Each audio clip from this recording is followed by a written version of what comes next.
बच्चों, सभी लोगों को मेरा आशीर्वाद। आज की क्लास में हम आप लोगों के लिए मनुष्यता पाठ जो मैथिली शरणगुप्त द्वारा रचित है उसका भावार्थ लेकर आई हूँ। इस पाठ में कवि ने आपको क्या समझाया है, मनुष्यता क्या चीज़ होती है। सबसे अच्छी बात तो कवि ने यह बताया है कि मनुष्य सबसे विवेकशील प्राणी है। उसके अंदर इतनी सामर्थ्य, इतनी क्षमता है कि वो अपना तो करता ही है, अपने लिए सोचता ही है, अपने स्वार्थ के लिए जीता ही है, लेकिन उससे बढ़कर कहीं उसमें दूसरों के लिए परोपकार की जो भावना होती है, कुछ अच्छा कर गुजरने की जो सामर्थ्य होती है, उसी को कवि ने मनुष्यता कहा है।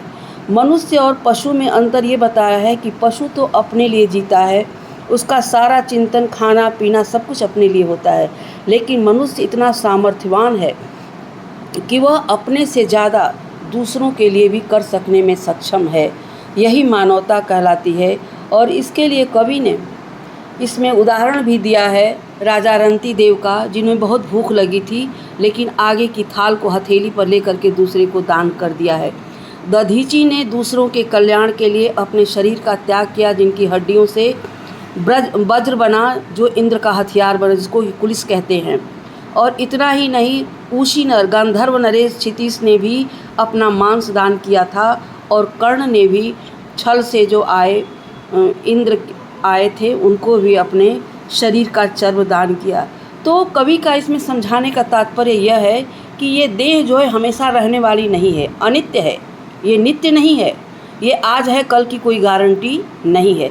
तो इसके लिए इतना मोह क्या करना। तो जो लोग इस भाव को समझ जाते हैं, जो लोग इसको अच्छी तरह से जानते हैं, उनके लिए ही कवि ने ये बताया है कि वही उदार हैं, वही मनुष्य है, वास्तव में मनुष्य कहलाने के अधिकारी हैं। जिस व्यक्ति के अंदर सत्य, दान, दया, करुणा और परोपकार है, वो महाविभूति वही उसके पास।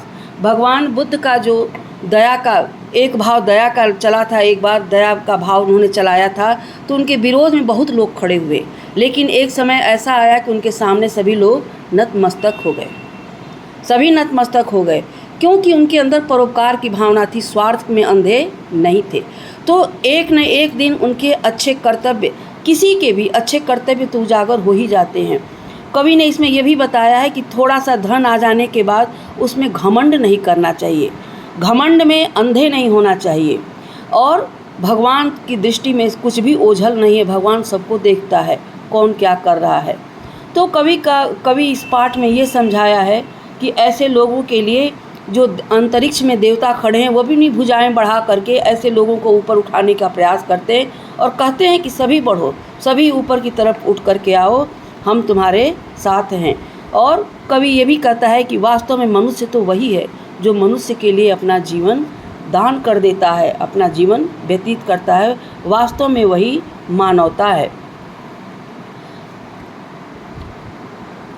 जैसे दिया है कि चलो अभिष्ट मार्ग में सहर्ष खेलते हुए, आपके जीवन का जो लक्ष्य है उसको पाने के लिए, उसको जितनी भी विपत्तियां रास्ते में आती हैं उसको ठेलते हुए, उसका सामना करते हुए, सबसे हिल मिल जुल करके सब ऐसा काम करने में कहीं किसी से दुराव ना हो, कोई मतभेद ना हो, इन सब का ध्यान रखते हुए सब एक साथ आगे बढ़ो।